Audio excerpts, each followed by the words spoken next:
investigating Letitia James and James Comey, he found no evidence to justify criminal charges. So you forced him out. You replaced him with Lindsay Halligan, Trump's personal lawyer from the Mar-a-Lago documents case, who had zero prosecutorial experience and no qualifications. And then you were humiliated when a federal judge found that this corrupt appointment was blatantly unlawful and threw out Halligan's indictments entirely. And grand juries of American citizens have repeatedly rejected your vendettas and baseless indictments brought by the hacks left at DOJ now, with 2 different grand juries in Virginia voting down indictments against Letitia James in a single week. And just yesterday, another grand jury shut down your vendetta factory by rejecting indictments against the 6 members of Congress who had spoken out to remind all service members that they have a duty to refuse illegal orders. You tried to get a grand jury to indict 6 members of Congress who are veterans of our armed forces on charges of seditious conspiracy simply for exercising their First Amendment rights. I hope you will heed the wisdom and the constitutional patriotism of those grand jurors and not try it again by doubling down on that humiliation. As your best lawyers are sacked for having participated in the January 6th case, or just flee for the exits now, your new lawyers keep lying in court. In dozens of cases, they've been excoriated for lying to federal judges. Chief Judge Boasberg, right here in D.C., suggested your Department of Justice perpetrated a fraud on the court. Other judges found your statements to be, quote, inexplicably misleading, patently incredible, totally inconsistent, and so disingenuous that the court is left with little confidence that the government can be trusted to tell the truth about anything. Now, as ranking member, I asked the chairman to add a few extra rounds of questions today because we each have 5 hours of questions, not 5 minutes, but we're stuck with 5 minutes. That's clearly insufficient to give voice to America's victims and survivors and to demand answers about all the corruption and cover-ups that we see at DOJ right now. We've got just 1 round, so we ask you politely but firmly, Madam Attorney General, please do not waste 1 second of our precious time by evading questions, by changing the subject, or engaging in personal attacks against members of Congress. We saw your performance in the Senate, and we're not going to accept that. This isn't a game. In the Senate, you brought something with you called a burn book, a binder of smears to attack members personally for doing the people's work of oversight. Please set the burn book aside and answer our questions. And when you hear us reclaim our time, that means it's time for you to stop speaking. We only have 5 minutes, so when we reclaim our time, that means you stop. And if you don't, we will ask the chair to stop the clock and let you go on his time. The quality of justice in America depends on the character of our government. Please do your job and bring the Department of Justice back from the brink. The survivors seated behind you and the American people watching everywhere deserve a Department of Justice worthy of its name. I yield back, Mr. Chairman. Without objection, all of the opening statements will be included in the record. We will now introduce today's witness. The Honorable Pamela J. Bondi has served as the Attorney General of the United States since February 5th, 2025. She previously served in the Office of the White House Counsel, 2 terms as the Florida Attorney General, and spent more than 18 years as a prosecutor. We welcome our witness and thank her for appearing today. We will begin by swearing you in. Would you please rise and raise your right hand? Do you swear or affirm under penalty of perjury that the testimony you're about to give is true and correct to the best of your knowledge, information, and belief, so help you God? I do. Let the record show that the witness has answered in the affirmative. Thank you. You can be seated. And please know that your written testimony will be entered into the record in its entirety. Accordingly, we ask that you summarize your testimony. Madam Attorney General, you may begin. Thank you. Thank you, Chairman Jordan, Ranking Member Raskin, and distinguished members of this committee.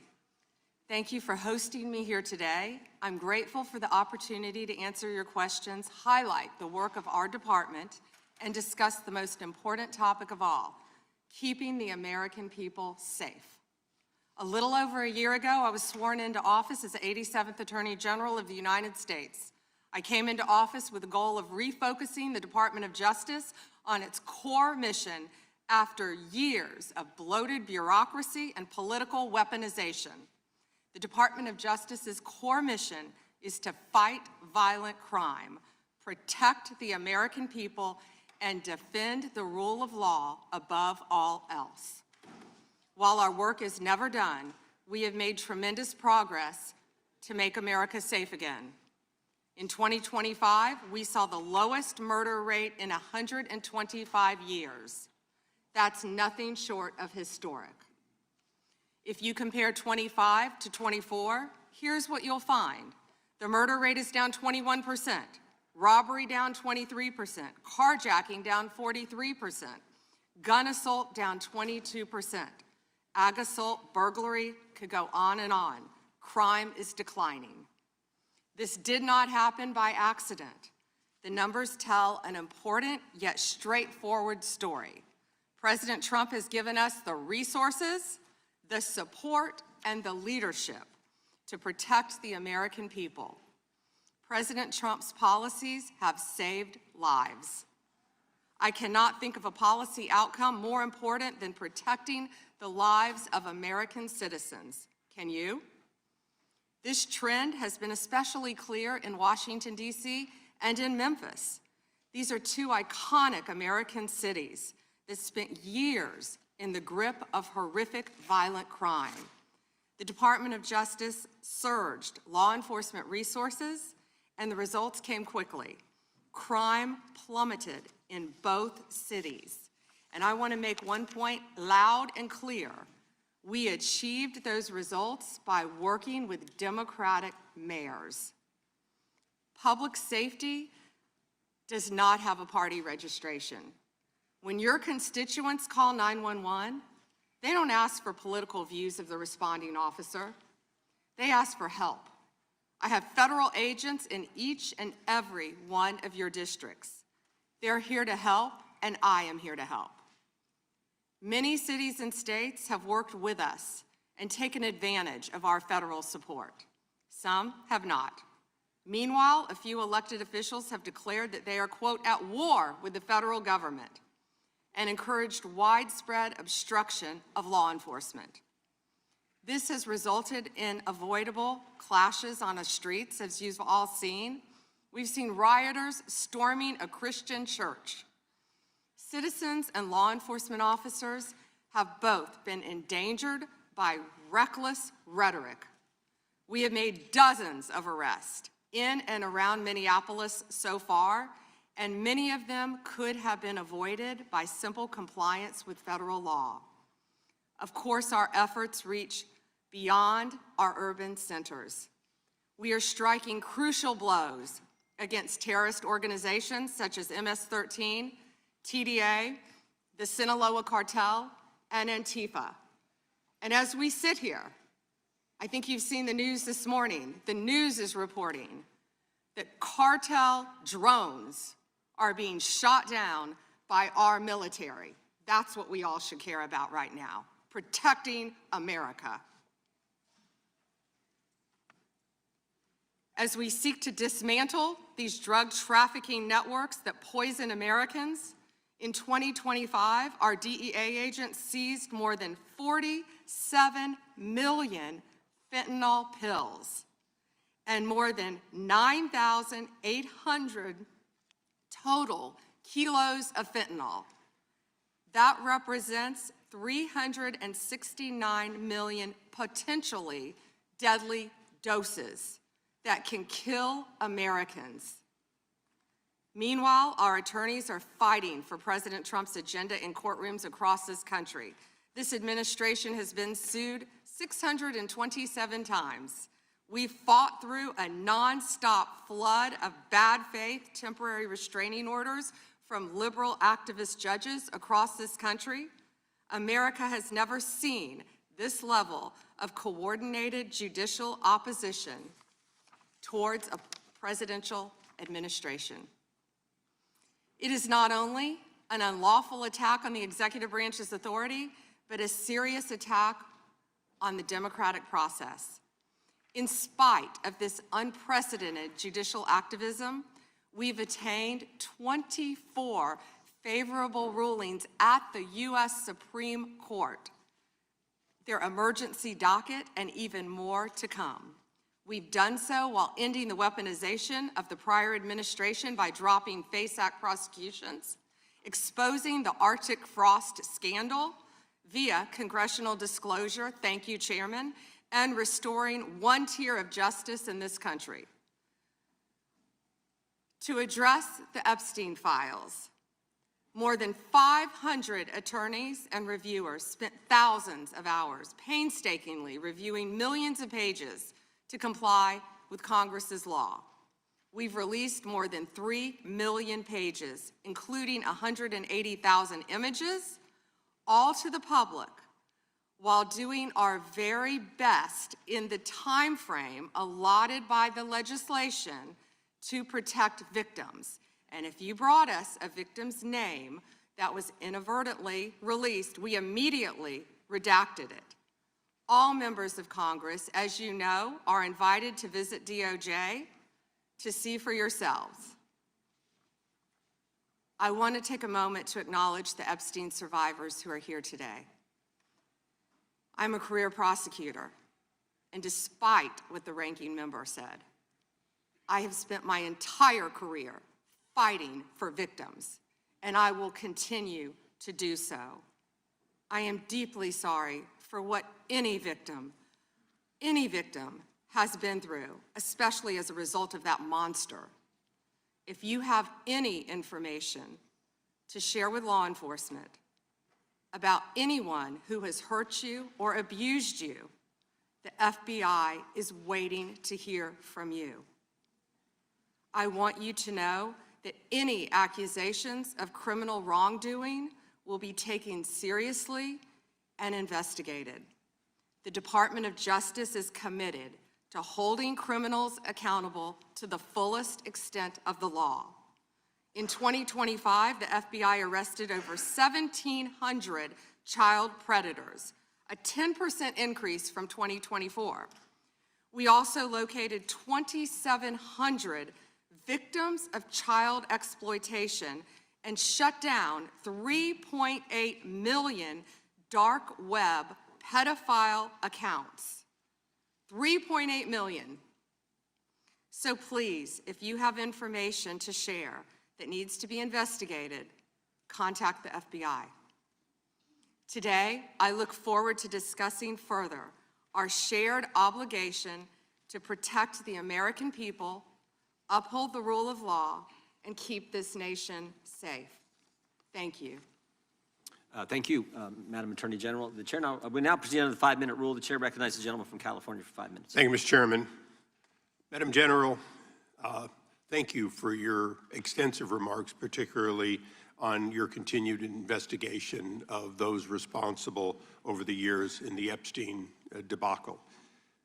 Obviously, you have an amazingly full docket between civil rights, between criminal, between so-called white-collar crime, and doing so, as the chairman said, at a time in which both you and the president are under attack, and our ICE agents and FBI and others are under attack when they try to enforce the law.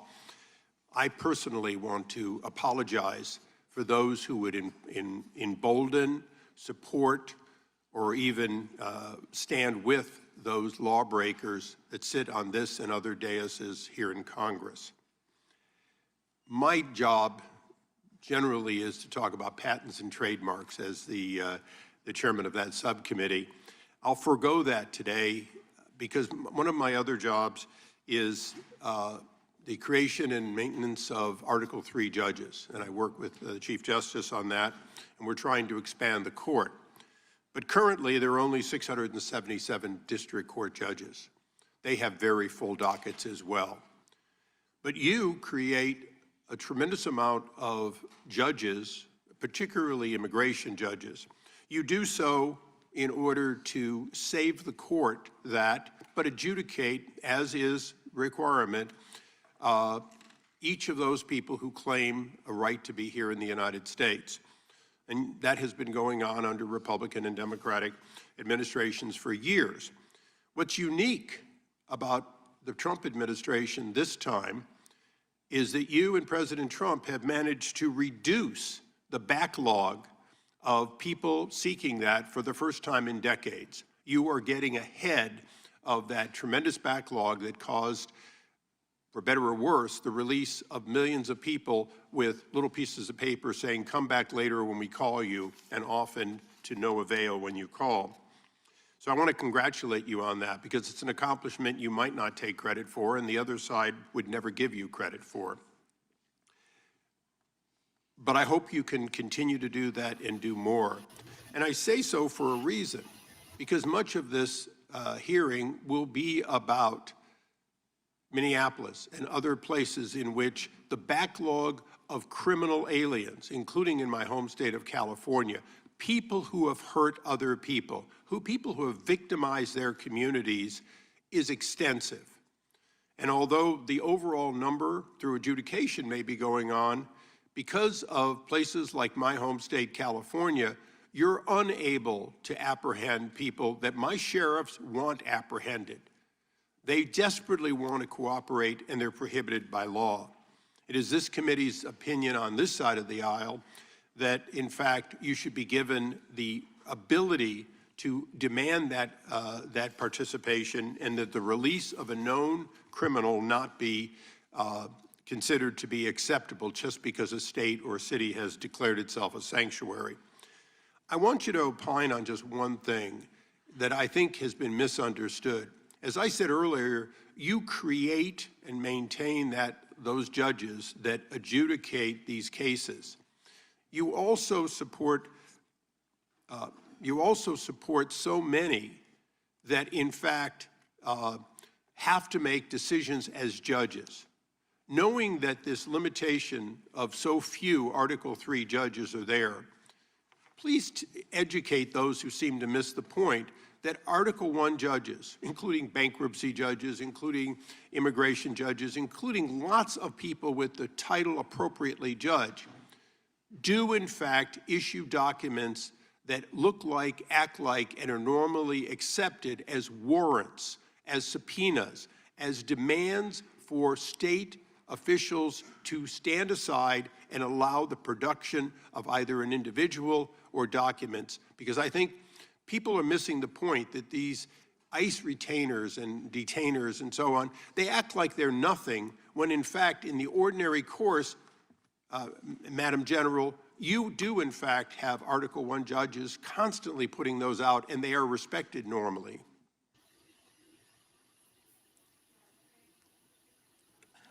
Thank you, Congressman, for talking about all the great judges.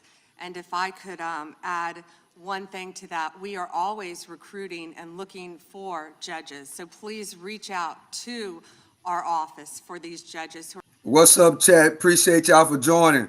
This is the live reaction. Pam Bondi is getting drilled about the Epstein files. But we got 150 people in the building. Y'all hit the like button, double tap the screen so we can get the likes up. We got 150 people and only 6 likes. Come on, chat. This is exclusive testimony about the Epstein files. Come on, guys, let's hit the like button. Some of the thousands of survivors from Jeffrey Epstein's horrific sex trafficking ring. They have shown such incredible courage in speaking out, in demanding accountability to bring the predators and pedophiles to justice. The Epstein Files Transparency Act required your Department of Justice to disclose the perpetrators connected with Epstein's criminal activities and to redact the information of survivors to protect their identities. Let me show you what actually happened. First, in violation of the law, your department has shown a pattern of redacting the names of powerful predators. Here behind me is one example of an email from Epstein to a man whose name was redacted. The email reads, quote, "Where are you? Are you okay? I loved the torture video." Only after members of Congress demanded that we see the unredacted files did the world learn the name of this individual, Sultan Ahmed bin Sulayem, the chairman and CEO of a company that had financial ties to President Trump's business and personal ties to Trump's advisor, Steve Bannon. Second, the survivors were not similarly protected, also in violation of the law. Here is another email titled Epstein Victim List. We have blurred the names of the survivors for their protection, but your Department of Justice initially released this list of 32 survivors' names with only one name redacted, along with numerous files that disclose not only the names, the emails, and the addresses of survivors, but also nude photographs and even the identities of Jane Does who had been protected for decades until your department released their names. Survivors are now telling us that their families are finding out for the first time that they were trafficked by Epstein. In their words, quote, "This release does not provide closure. It feels like a deliberate attempt to intimidate survivors, punish those who came forward, and reinforce the same culture of secrecy that allowed Epstein's crimes to continue for decades." To the survivors in the room, if you are willing, please stand. And if you are willing, please raise your hands if you have still not been able to meet with this Department of Justice. Please know for the record that every single survivor has raised their hand. Attorney General Bondi, you apologized to the survivors in your opening statement for what they went through at the hands of Jeffrey Epstein.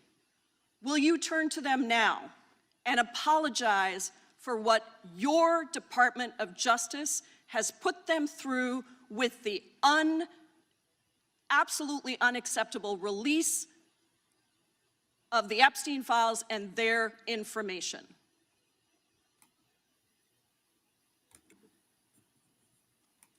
Congresswoman, you sat before, Merrick Garland sat in this chair twice. Attorney Boo-boo. It is exclusive. Why, Stock Sniper?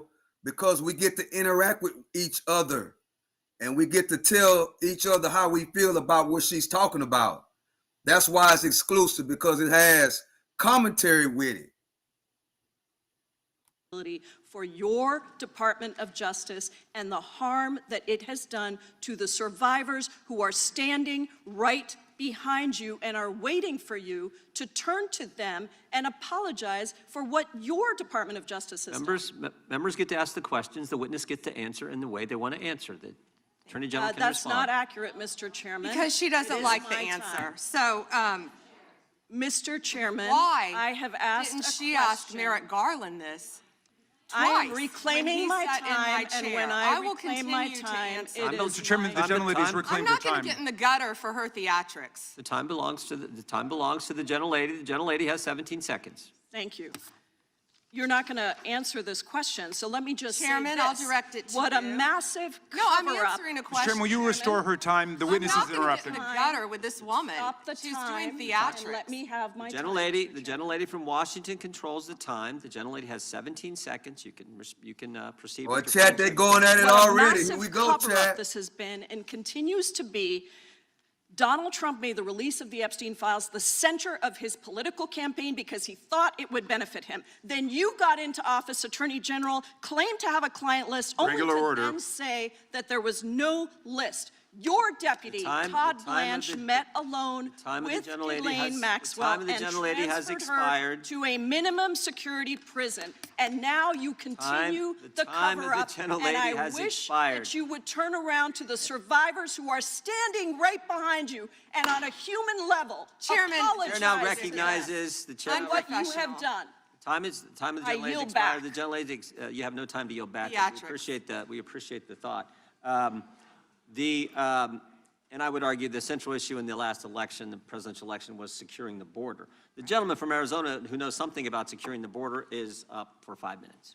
Thank you, Mr. Chairman, and thank you, Attorney General Bondi, for being here today. In 2022, Lafarge, which is a French cement company, pled guilty in U.S. federal court to participating in a criminal conspiracy with ISIS. That conspiracy contributed to the deaths What's up, of U.S. Proof? Oh, service how you members doing, fighting in Proof? Syria during Operation Shout out to Inherent everybody in the Resolve. chat. As part of the plea agreement, Thank y'all for Lafarge coming was through. required to pay more than $775 million to DOJ's Asset Forfeiture Fund. In February 2025, my colleagues and I sent you a letter urging the department to review the petitions for remission submitted by the families of those fallen service members, including several of my constituents. The previous administration ignored these victims and our requests and left their petitions unresolved. My question for you on this particular issue is if you're willing to work to ensure those families that their petitions will be reviewed and brought to a resolution. Congressman, we are aware of that, and we're committed to doing everything we can to support the victims and work with you. Thank you for that question. Yeah, appreciate your answer. And now let's go to something that is also pressing that I've been working on for years, and this is the FISA Section 702 and Arctic frost. In January 2025, you testified before the U.S. Senate and agreed with Senator Lee that, quote, anytime an American citizen's private communications are intercepted or stored, whether through incidental collection or otherwise, those communications should not be searched without some showing of probable cause, close quote. You still hold that view today, I assume. Yes. And during the most recent FISA reauthorization, I offered an amendment to establish a clear warrant requirement for searches of Americans' data while preserving every publicly cited operational exception, including emergencies, defensive queries, cybersecurity threats. And my intent was to ensure the Department of Justice could continue to keep Americans safe while also ending warrantless searches of U.S. persons' data. Are there any additional circumstances or exceptions that you believe must be included to ensure DOJ can continue to operate effectively while still protecting American citizens' data and privacy? Yeah, Congressman, we are committed to working with Congress to uncover weaponization and other misconduct by Jack Smith, by others, Arctic frost, everything that happened under the past administration. And we are committed to working with you on that. And we are working with Chairman Jordan, with the House Intel, with all of our, my fellow cabinet members on resolving that issue. Well, thank you, and I'm glad you brought up Arctic frost, because Section 702 was used in the Arctic frost investigation. It was. And information derived was used by Special Counsel Jack Smith. And my question has always been, and no one's been able to answer this, is what was the legal predicate for using a foreign intelligence authority in the Arctic frost investigation? Have you been able to ascertain any legal predicate? Congressman, what I can tell you today is that has been referred to my office. I can't discuss anything regarding that because it is very active and ongoing. And you probably can't answer this one either, but I really want to know if Section 702 queries related to that matter involved members of Congress, which we know at some level it did, congressional staff, which we know at some level did. We've heard that journalists or other U.S. persons not suspecting of acting as foreign agents were also caught up in that. Can you answer that question and say whether queries did cover all those groups I just identified? It is a very active pending investigation within my office. However, I believe many members of Congress have stated that their phones were part of Arctic frost. We are well aware of that, and we are taking this very seriously, and this is a very active investigation. And I would keep going and say, if any member of the Democrat Party, if any of them, if that had happened to them, we would take that just as serious as we do. And they should be jumping up and down, screaming, supporting you and what you want to do, because this should be a bipartisan issue. Well, I hope it is a bipartisan issue. You know, I'll just leave with these last couple of questions, which I'm sure fall into the same investigation privilege. But that's this: how many such queries were actually conducted overall? This is outside Arctic frost in the prior year by the FBI or other intelligence community. And particularly, we really need to know what were the legal standards applied? Did they use probable cause? Did they use reasonable articulable suspicion? Or did they have no individualized suspicion and just were gathering up information? And that's beyond the investigation regarding Arctic frost. I don't expect you to have that information today, but if you can help get that information so we can understand the extensive nature of this continued misuse of 702, it would be very particularly helpful. And it was extensive. Yes, Congressman. Thank you. Time of the gentleman has expired, I have a UC, Mr. Chairman. and that is the gentlelady from Texas. I ask unanimous consent to enter into the record. El Paso airspace reopened after FAA quickly rescinds 10-day flights restrictions. Chad, we know who that is. Tribune on February 11th, 2026. I know that voice anywhere, It says Chad. because of an impasse with the Who is that DoD talking, over the Chad? use of Anybody in the unmanned comment military section? aircraft and Who is that not talking triggered right by now? Mexican cartel drones. Without objection. Point of order, Mr. Chairman. I didn't hear back about the second round of questions. I assume that's not happening. I just want to be able to assure the members, certainly on my side, if not both sides. That's not a point of order. No, but that every Question member you had. will get 5 minutes with the witness. Will there be 5 minutes for each? Yeah, you get 5 minutes, yeah. With the witness. Okay, Yeah. very good. Yeah, okay. And are you up next? Gentleman from New York is recognized. Mr. Chairman, I want to begin by acknowledging the survivors of Jeffrey Epstein's horrific abuse who are in the room with us today. I want to thank all of you for your bravery in speaking out. And I want to say that you and the other survivors of these heinous crimes deserve better from this Department of Justice. In particular, it is shocking that the department did not redact the names of Epstein's victims, but it did redact the names of their abusers. I don't know whether this was done out of incompetence or whether it was deliberate and malicious, but either way, it is completely unacceptable. Even more troubling, the DOJ has failed to bring any of these perpetrators to justice. Instead, it has engaged in a relentless pursuit of Donald Trump's perceived enemies. I want to focus on just one example. The Attorney General of my home state of New York, Tish James. This DOJ has been hell-bent on securing an indictment against Ms. James for something, anything, simply because she held Donald Trump's companies accountable for years of financial fraud. And indeed, the department manufactured an investigation against her for alleged, quote, mortgage fraud. But the U.S. attorney leading the investigation, Eric Siebert, a Trump appointee, refused to bring charges against Ms. James because there was simply no evidence. Unfortunately, a prosecutor who refuses to do Trump's bidding has no place in this DOJ, so Mr. Siebert was forced out. Trump could not contain his fury that he expressed to you in a social media post addressed to you by name. I'm sure you've seen it.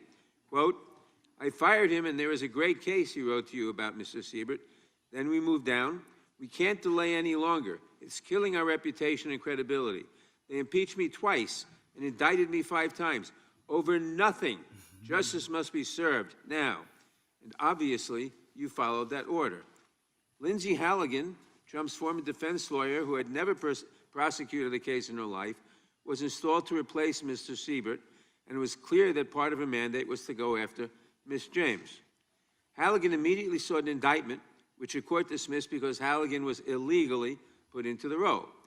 But your department was undeterred, and not once, but twice, it tried to indict Attorney General James in separate courts.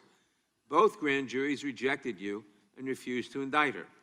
It is practically unheard of for a grand jury to refuse an indictment. In 2016, it happened in just 6 cases out of over 150,000 offenses. And you had it happen twice in the same week, in 2 different courts. That must have been humiliating.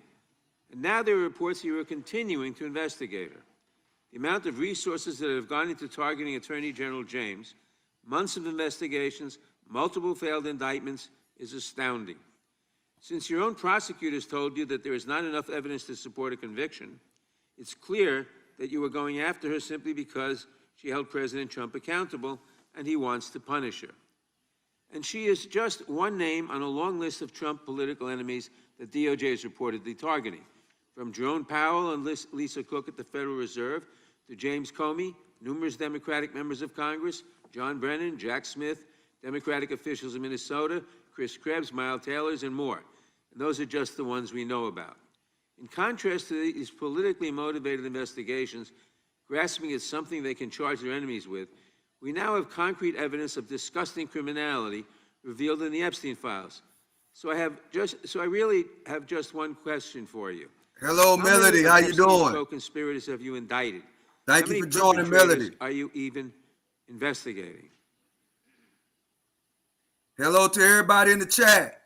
Thank y'all for joining us. First, you showed it. I find it. How many have you indicted? Excuse me. I'm going to answer the question. Answer my question. No, I'm going to answer the question the way I want to answer the question. No, Your you're going to answer theatrics the are question the ridiculous. way I asked it. Chairman How many have you Jordan, I'm not indicted? going to get in the gutter with these people, How many but have I'm you- going to answer the question. How many have you indicted?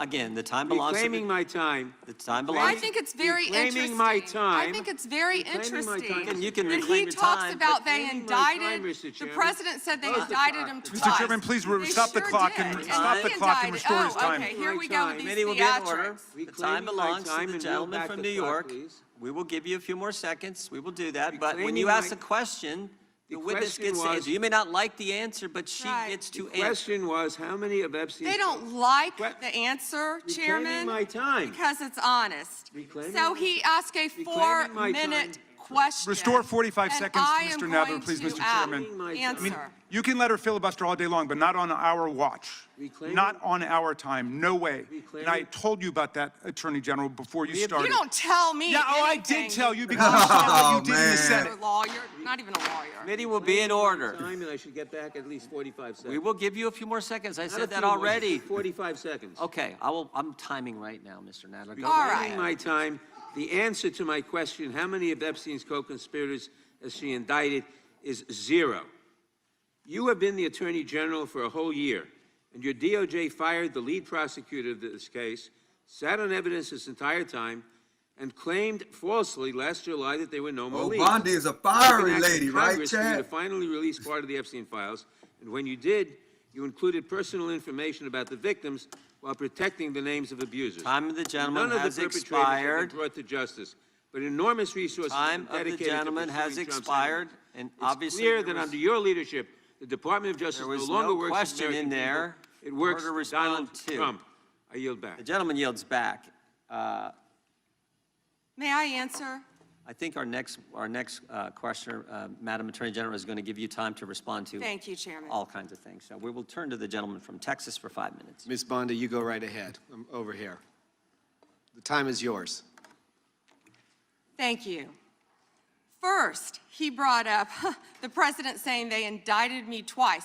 They sure did. They tried to impeach him twice, and you, Mr. Nadler, were one of the leads on the impeachment. I was on the other side. I lived that with you. During impeachment, you said the president conspired, sought foreign interference in the 2016 election. Robert Mueller found no evidence, none, of foreign interference in 2016. Have you apologized to President Trump? Have you apologized to President Trump, all of you who participated in those impeachment hearings against Donald Trump? You all should be apologizing. You sit here and you attack the president, and I am not going to have it. I'm not going to put up with it. You know, all they want to do, the American people need to know this. They are talking about Epstein today. This has been around since the Obama administration. This administration released over 3 million pages of documents, over 3 million, and Donald Trump signed that law to release all of those documents. He is the most transparent president in the nation's history. And none of them asked Merrick Garland over the last 4 years one word about Jeffrey Epstein. How ironic is that? You know why? Because Donald Trump, the Dow right now is over, the Dow is over $50,000. I don't know why you're laughing. You're a great stock trader, as I hear, Raskin. The Dow is over 50,000 right now. The S&P at almost 7,000. And the NASDAQ smashing records. Americans' 401ks and retirement savings are booming. That's what we should be talking about. We should be talking about making Americans safe. We should be talking about, what does a Dow have to do with anything? That's what they just asked. Are you kidding? Mr. Jordan, Mr. Jordan, Committee will be in order. Mr. Jordan, am I going to get an Wow. extra 45 seconds added to my time? The committee will be in order. The time belongs to the gentleman from Texas. Ms. Bondi, the Attorney General can respond. Thank you. The Dow has shattered 50,000 for the first time. This is crazy. They said it couldn't be done in 4 years, yet President Trump has done it in 1 year. For real. National median rents have fallen to a 4-year low thanks to Donald Trump. That's why they want to focus. I gotta pause it, chat. I'm sorry. I gotta pause it, chat, but this is what I'll be talking about, right? Now, we love the stock market. We love all this stuff. But just imagine, chat, and I'm going to start it back after I say this. Just imagine being a victim or one of your kids being a victim, and you inside that room right there, and she's saying, we need to be worrying about the stock market. We need to be worrying about investments instead of worrying about victims of the Epstein file. Now, victims, and to make sure these victims are well taken care of is more important right now. And for her to say that, I don't agree with that, chat. I don't agree with that. We got 280 people in the building. Thank y'all for joining. Hit the like button, and subscribe to the channel. This is the Freedom of Speech channel, and I'm your host, the one and only Stock Sniper. And yes, I love the stock market. Yes, I love what's going on, but guess what's more important? Kids. And protecting kids. And letting everybody know who are the pedophiles. That's more important.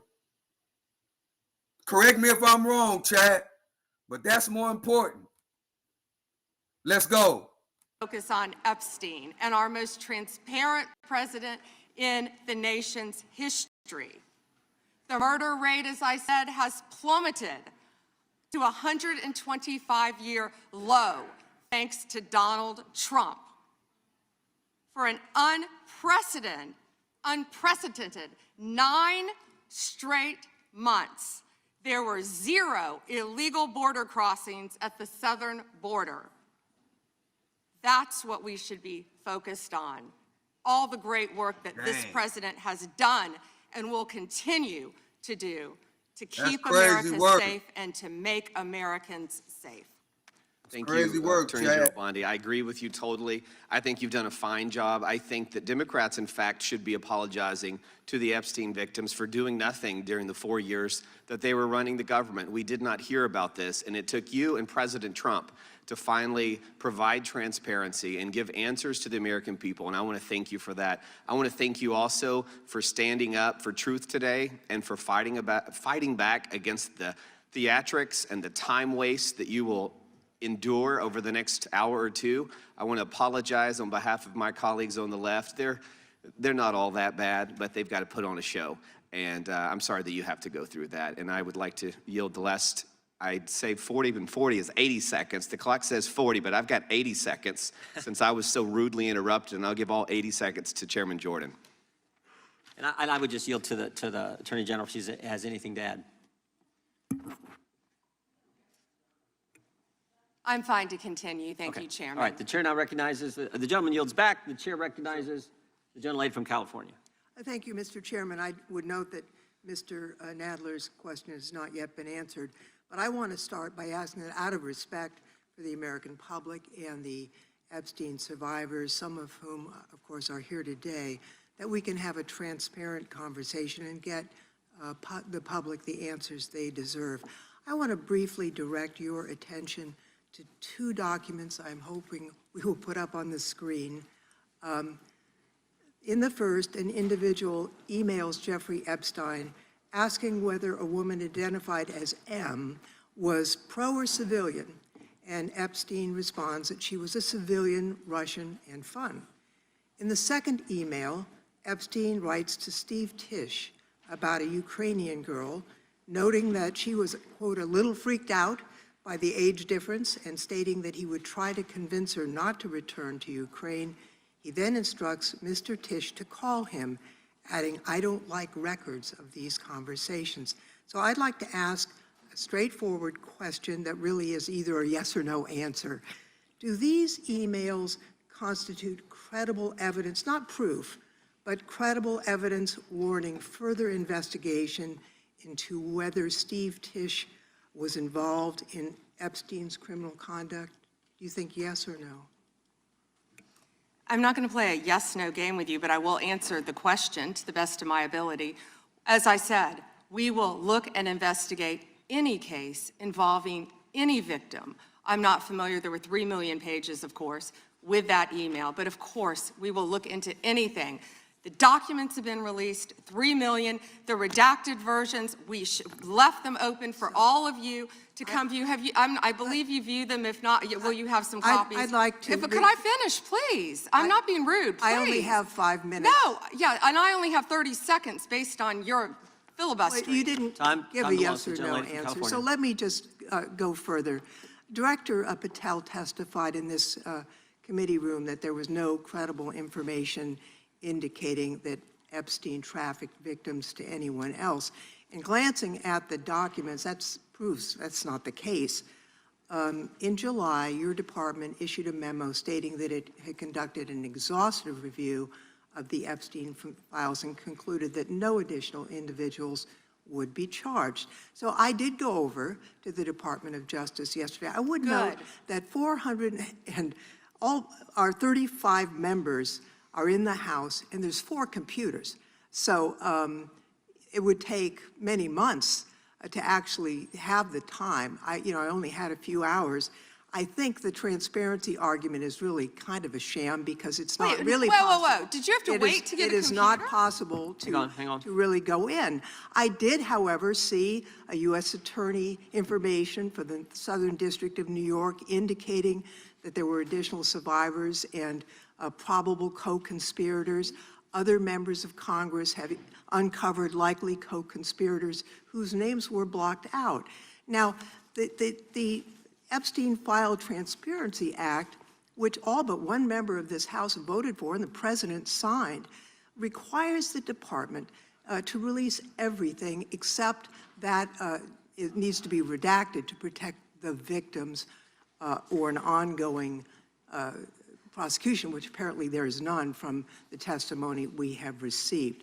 I am concerned that this act has not been fully complied with. When Director Patel came to the committee, he admitted that up to 1,000 FBI agents had gone through the files and redacted President Trump's name from them. And it's pretty clear that what has been transmitted from the FBI continues to redact President Trump's name, even though he is mentioned thousands of times in these files. So I think the credibility of the department in terms of complying with the act has been damaged. And I think the department's credibility has been damaged in other ways. I think we all saw the horrible video of American citizens being killed by ICE agents in Minneapolis. And I think how the department has handled these cases raises a lot of doubt about the department. State and local police in Minnesota got a court order to get access to the crime scene to be sure evidence would be properly preserved by federal agents. But they took the agents defied the court order, and in a departure from general policy, the DOJ is not collaborating with state and local law enforcement on these homicides. So I really think that is a disgraceful approach to the homicides of American citizens, and really does nothing to bring credit to your department. And Mr. Chairman, I would yield back. Gentleman yields back. May I answer? Attorney General can respond. I find it interesting that she keeps going after President Trump, the greatest president in American history. And if they could maintain their composure, this isn't a circus, this is a hearing. I find it interesting she keeps going after Donald Trump. She doesn't say how much money she took from Reid Hoffman, did you? None. And nor did Mr. she Chairman, post regular anything. order, please. She Regular order. posted nothing on her X account, on her Twitter account during the Biden years. Gentlelady. And yet now, there all was of no a sudden, question she's asked. going after Committee will be in order. There was no question Shame on asked of you. the Attorney General. She doesn't just get to speak. Committee will be in order. I have a point of order, Mr. Chairman. Committee will be in order. Point of order, Mr. Chairman. Gentlelady can state her point of order. when a witness attacks, Not a valid point of order. You got to state. She hasn't completed her point of order yet. gotta Please let her cite- speak, Mr. Chairman. Let's have some regular order here. Regular order is you got to state the rule. And she I am didn't do it. trying to make a point of order that the witness, And what without, rule are you referring to? without responding to a question, has attacked me personally. I think it's pathetic that she can't answer the questions and First instead time is that attacking is not even close members to a of the point of committee. order. The gentleman from Wisconsin is recognized. In August of last year, I sent a letter to the Department of Justice asking for assistance in seeking compensation for the town of Lac du Flambeau. Town of Lac du Flambeau is in my district, and your office replied that it was an ongoing matter and unable to comment on it, which I understand. That's just fine. But I want to set this up just as a reminder. So 3 years ago, it was at this time of year that 4 roads were blockaded in the town of Lac du Flambeau, and the temperature was 25 below zero. People had to park their cars at a neighbor's place, take the snowmobile across the lake to get their car, and then be able to drive into town. There were people 80 and 90 years old that could not, were very concerned that they'd be able to get emergency medical services. And the perpetrators of this, the tribe out there, they demanded compensation from the town.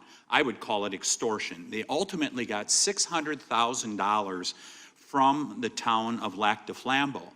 The unfortunate part, Mr. Chairman, is that the Biden administration took the side of the perpetrators who closed those roads off, and the Biden administration made it clear to the town of Lac du Flambeau that we are not on your side in regards to this. Well, fortunately, there was a federal judge that said, no, this is wrong, what happened, and these roads should be left open, they should continue to be left open. My question to you is, are you willing to work with my office and with the town of Lac du Flambeau to further investigate this matter and seek compensation from the tribal government after their extortion of $600,000 from this little town in northern Wisconsin?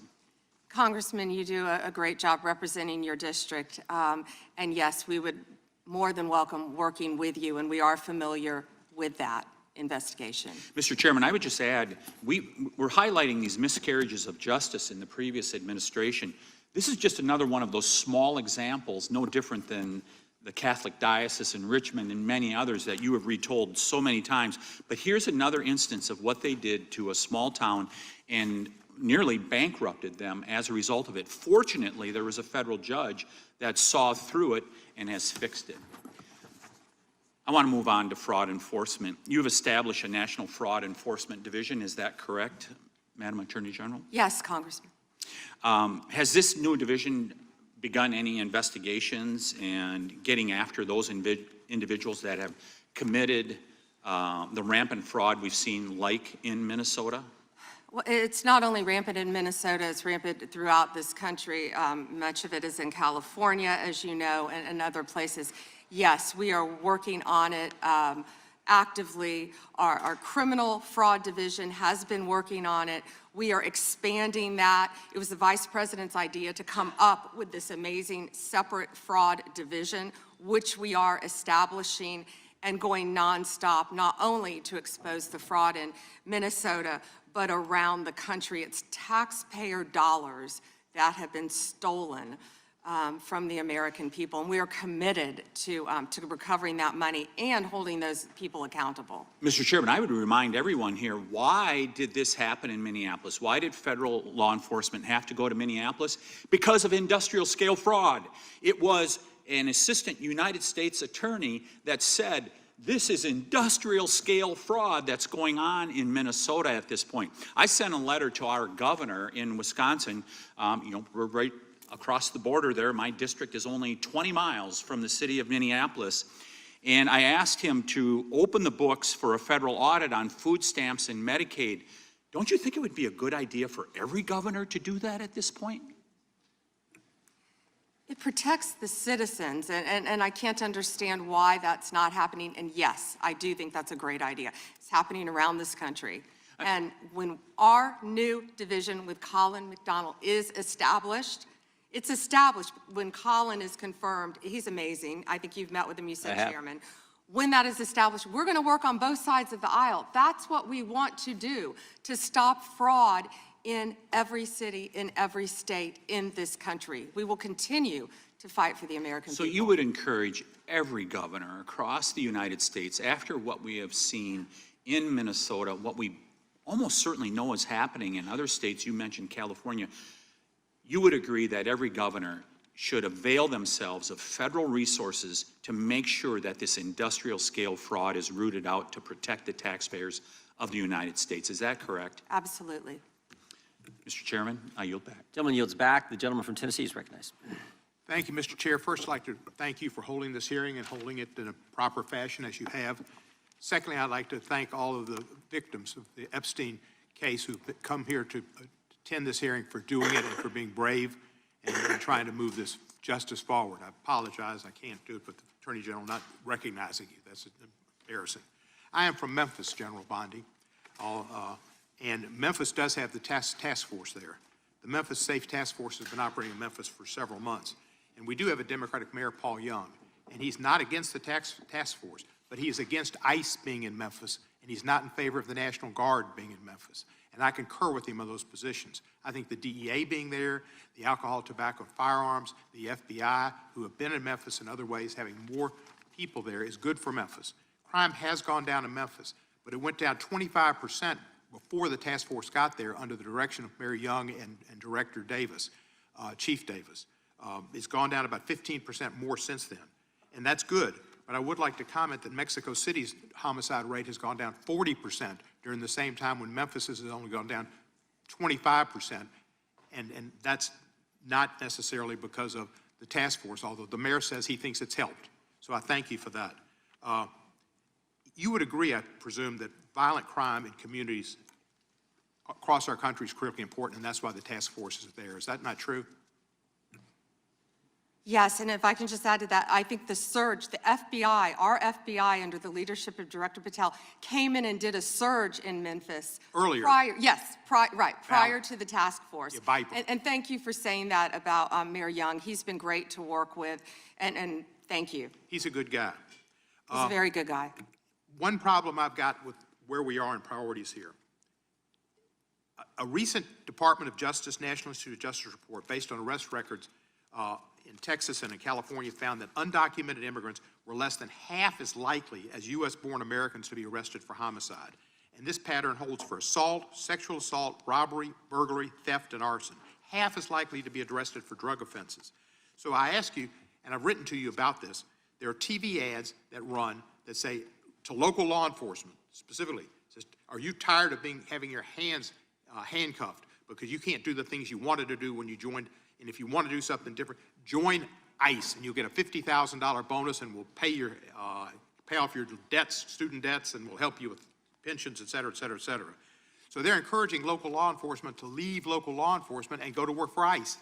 We need people working in the front lines and local law enforcement to protect our citizens from the worst of the worst. The worst of the worst are not the immigrants. The worst of the worst, records show, are native-born Americans, and they are committing crimes that hurt our citizens and our cities, and you're working against it, and thank you for that. But by trying to get our local law enforcement, where we have an undercount of officers in Memphis, to leave Memphis and go to work for ICE to deport people is a wrong priority. Why are we trying to get people, policemen who are working on the front lines, to leave the front lines, take the $50,000 and go to work for ICE and instead of working to fight the worst of the worst? Congressman, I have not yet seen that commercial, that ad. I would argue that we need strong people in both local law enforcement, state law, working together. I've seen some of the worst violent criminals who were in this country illegally.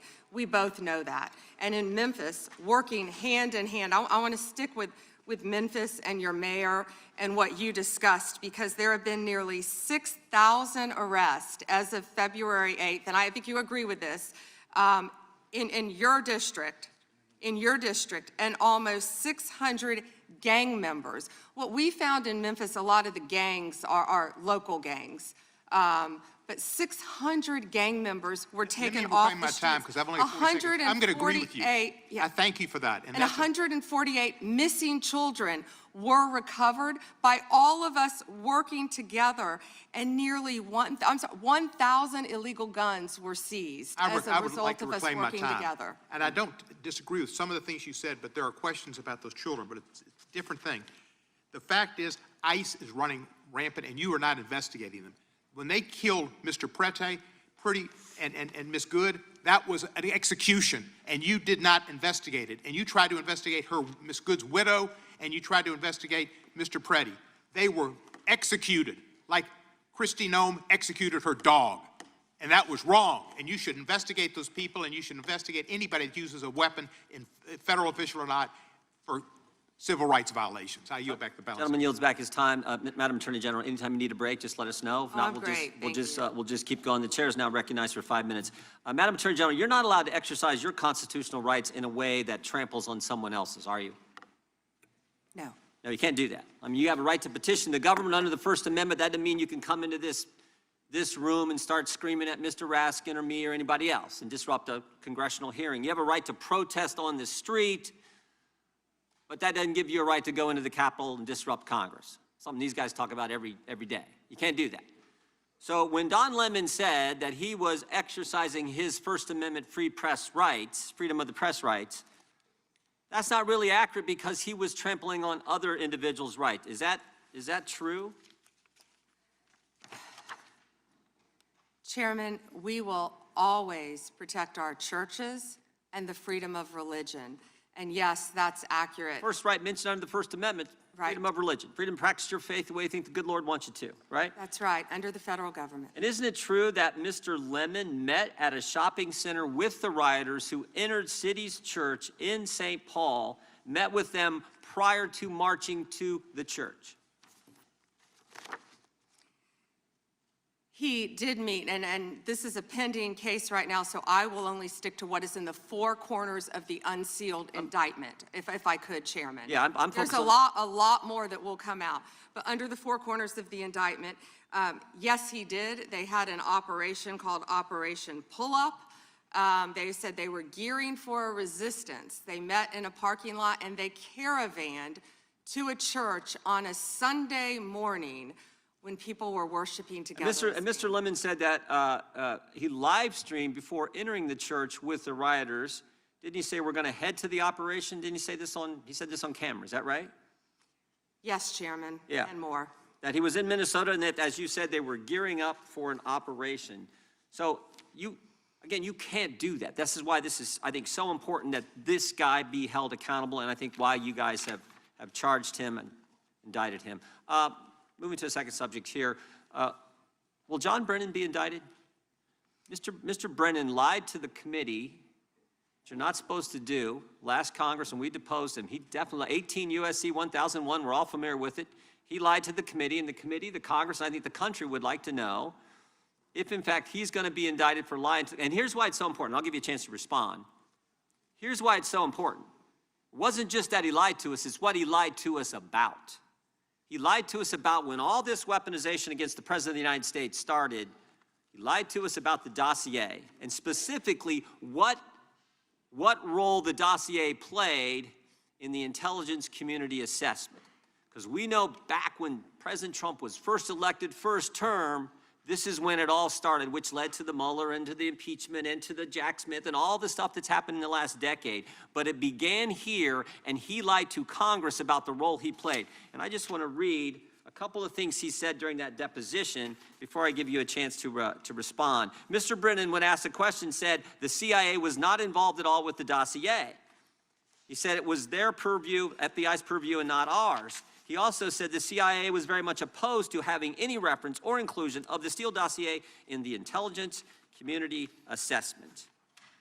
Well, that's interesting because declassified information that was declassified this past summer by the CIA says something entirely different. It says, Brennan, I want to put this one up if we have it. It says, Brennan ultimately formalized his position in writing, stating that, quote, this is released by the CIA Director Ratcliffe, my bottom line is that what I believe that information warrants inclusion in the report. He was further asked by an CIA official, The same officer said when he approached the director and asked that the director refused to remove it after being explained this wasn't good, with the dossier's many flaws, he said, yes, but doesn't it ring true? So this is John Brennan using that document to change intelligence community assessment, which I think led to all the stuff we've seen over the last decade. And I think this committee in the country, Congress in the country, would like to know if Mr. Brennan is going to be indicted. What I can confirm is that we have received a referral from you, Chairman Jordan, to investigate John Brennan. His attorneys have made some public statements, but the department is still bound, of course, by our longstanding policy of not discussing matters. What I will say today, I can't confirm nor deny whether there is a pending investigation, but what I will say is no one is above the law. Mr. Chairman, point of order. Weaponization has ended. Yeah. Point of order, Mr. Chairman. Gentleman from New York is recognized for a point of order. If we want to know whether Mr. Brennan will be indicted, you should just ask the president. Not a point of order, but Hello, Paul. How you doing? make it one. Thank you for joining the The stream. gentleman from Georgia is recognized. Thank you, Mr. Chairman. General Bondi, it's been reported that there were at one point 1,000 personnel assigned to the task of identifying and scrubbing Donald Trump's name from the Epstein files. Were those reports accurate?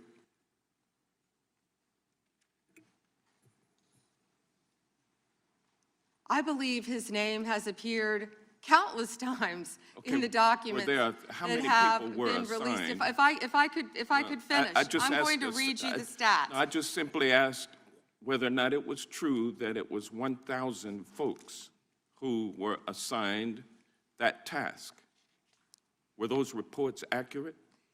There are more than 500 attorneys and reviewers. I cannot give you an exact number. Okay, and Who- I I'm wanted to trying ask you. I'm I wanted to answering ask the you about question, that sir. also because Who this were is a different assisting question with that this you're getting to project? now.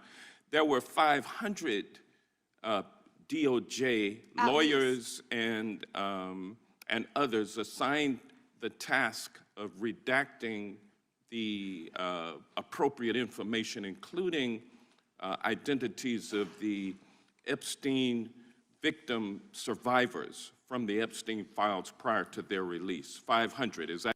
Before we carry on, chat, I want to appreciate all 500 people. Thank all 500 people for being here. If you have not subscribed to the channel, 500 people, make sure you subscribe to the channel, hit on the notification bell, and also hit the like button. Also about Pam Bondi, chat, as we're sitting here looking at her, well, we got to realize, if I believe most people know this already, but if you don't, Pam Bondi is 60 years old. We got to take that into consideration. Pam Bondi is basically a senior citizen, Chad. She's 60. And in my opinion, to be 60 years old, she looks really, really good. I just got to say that. She's 60. And she looks really, really good. Let's carry on, Chad. Thank y'all for joining. Correct? If I could have finished my answer, Well, there were more than 500 just- attorneys and reviewers who Okay. assisted All right, okay. with the. They That asked a answers question my and they that don't ans- want an answer. that answers my question, Congressman, ma'am, let and me I'm going to continue. move on. More than. I'm going to move on. From General multiple Bondi, would you districts. You will be in agree? order. This Time is belongs ridiculous. the time belongs to the gentleman from Georgia. General Bondi, would you agree that your 8 years of service as the state of Florida's Attorney General, the third largest state in the nation, served as an excellent preparation for your current role as Attorney General for the United States of America? Not only that, I was a career prosecutor for 18 years. And for 18 years. And for 18 prior years, to being for 18 He years, asked a you question and doesn't prosecuted- want an answer. This is for- theatrics. Well, no, for 18 years, you on. prosecuted serious felony cases, including drug cases, correct? Oh, I prosecuted homicides, I prosecuted capital cases, I prosecuted domestic violence cases, I prosecuted multiple cases, and that's why I feel for all of these victims. And did you ask Merrick Garland this when you were sitting before him, sir? You also prosecuted sexual assault cases and child sex trafficking cases, correct? I answered that question earlier. I Okay. prosecuted All right. multiple Well, cases so when I bottom was line, a prosecutor. bottom If I line, can you're an answer the question, experienced and seasoned. for 18 you're an years. Mr. Chairman, will you a reminder of the rules? The time belongs to the member of the committee. You think are I've a said that a few seasoned times. and experienced prosecutor, correct? I think we've established that. Yes or no? Does he want an answer or not? he wants to When say I no. I want a answer, yes I or get no cut off. answer. I think he wants to say I want a no. yes I- or no I answer, can- but yeah, I can I'll explain my live with what you experience. I'd have be already love to said. explain Let my me ask you. experience. Let me ask you this questions. Clearly, in you the don't have any. prosecution of sexual assault cases, you are acutely aware of how important it is to protect the identity of victims of sexual assault, correct? I have addressed this multiple times. I think others were cutting me off when I was trying Well, to. I just simply asked, are you aware of the fact that it's vitally important to protect the identity of sexual assault victims as you prosecute the people they accuse of assaulting them? Isn't that correct? Excuse me. As we have said multiple times, Protection of the protection identity of all victims of the victims are is so protected. very Who are important. protected under? Do you want me to answer or do you want to interrupt? Well, because you're not answering the question. You do a Jekyll and Hyde kind of routine around here, and I just want you to answer my questions. What does Jekyll and Hyde mean? Can you Well, it explain means that? you're nice to the Explain that. Republicans and you turn like Hyde on Democrats. But let me ask you this, man. We have the Epstein victim survivors here today. Representative Jayapal asked a simple question. If you would be so kind and honorable as to turn around and face them and apologize to them for outing them. I mean, how many lives have been derailed because your department was either sloppy and incompetent or willfully trying to intimidate and punish these ladies Your time for is coming up. forward? The time the Which gentleman, was it? time recognizes the gentleman from Wisconsin for 5 minutes. Attorney General Bondi, my colleagues on the other side of the aisle have spent the past several months attacking the administration for doing exactly what the American people wanted when they overwhelmingly elected President Trump, securing our border and enforcing our immigration laws. Y'all know what I can't wait? I can't wait till Jasmine Crockett questions her, chat. That's what I want to react to. Pam Bondi and Jasmine Crockett. That exchange is going to be epic. We got 800 people in the building. We need all 800 people to subscribe to the channel right now. Thank y'all for joining. Hope y'all having a great day. We need all 800 people to subscribe to the channel right now. Appreciate y'all for joining. But yes, chat, when Pam Bondi and Jasmine Crockett get into their exchange, when Jasmine Crockett has the opportunity to question Pam Bondi, that's going to be must see. I can't wait to Jasmine Crockett. We already heard her talking, so she's there. So I can't wait to hear what Jasmine Crockett is going to ask her and what Pam Bondi, how she's going to respond. Those are two fiery women. And I can't wait till that happens, chat. So we got 500 people in the building now. I need all 500 people to subscribe to the channel at this time. Let's go. Thank y'all, chat. W to the chat. W to the chat. I find it a bit ironic because this is the same party who just a few years ago were openly supporting strong immigration enforcement after witnessing criminal illegal aliens wreak havoc on the American communities. I have a short video I just wanted to play. Of immigrants. We're also a nation of laws. Undocumented workers broke our immigration laws, and I believe that they must be held accountable. They've committed a crime, deport them. No questions asked, they're gone. No great nation can be in a position where they can't control their borders. While we need to address the issue of immigration and the challenge we have of undocumented people in our country, we certainly don't want any more coming in. Every place in this country are rightly disturbed by the large numbers of illegal aliens entering our country. The jobs they hold might otherwise be held by citizens or legal immigrants. The public service they use impose burdens on our taxpayers. That's why our administration has moved aggressively to secure our borders more by hiring a record number of new border guards, by deporting twice as many criminal aliens as ever before, by cracking down on illegal hiring, by barring welfare benefits to illegal aliens. Illegal immigration is wrong, plain and simple. When we use phrases like undocumented workers, we convey a message to the American people that their government is not serious about combating illegal immigration, which the American people overwhelmingly oppose. If you don't think it's illegal, you're not going to say it. I think it is illegal and wrong.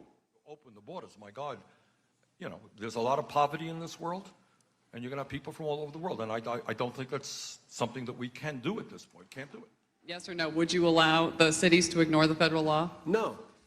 We simply cannot allow people to pour into the United States undetected, undocumented, unchecked, and circumventing the line of people who are waiting patiently, diligently, and lawfully to become immigrants in this country. See, chat, that's also what we got to understand. A lot of people got to remember this. Obama and the Democrats, they deported a lot of people as well. As people talk about Trump and what Trump is doing, the Democrats was doing it as well. Listening to what that's Obama speaking, and I think that's Hillary Clinton. That's all the top leaders in the Democratic Party. Listen to what they're saying. They're basically saying, and they basically did the same thing that Trump is doing right now. So Attorney General Bondi, what's the Trump administration, DOJ, doing to end the open border policies of the prior administration that saw dangerous drugs and criminal aliens flood our communities? Congressman, President Trump has worked tirelessly, as you know, to close our border, which is what the Democrats had asked for in that video. President Trump closed our borders on day one. He is protecting Americans. He is protecting our kids from the influx of drugs that were flowing into this country from Mexico. The fentanyl precursors that were coming from China. These precursors were taken from China into Mexico. And in Mexico, they were mixed and freely taken right into our country, along with gang members, MS-13, TDA, freely coming into our cities around our country, thanks to Joe Biden's open border policies. That has stopped under Donald Trump. It will no longer happen under this administration, and he is doing everything to keep Americans safe. And let me continue. When he was elected overwhelmingly by the American people, the majority of the American people wanted Donald Trump. One of the main reasons was border security and keeping Americans safe. And that's exactly what he did.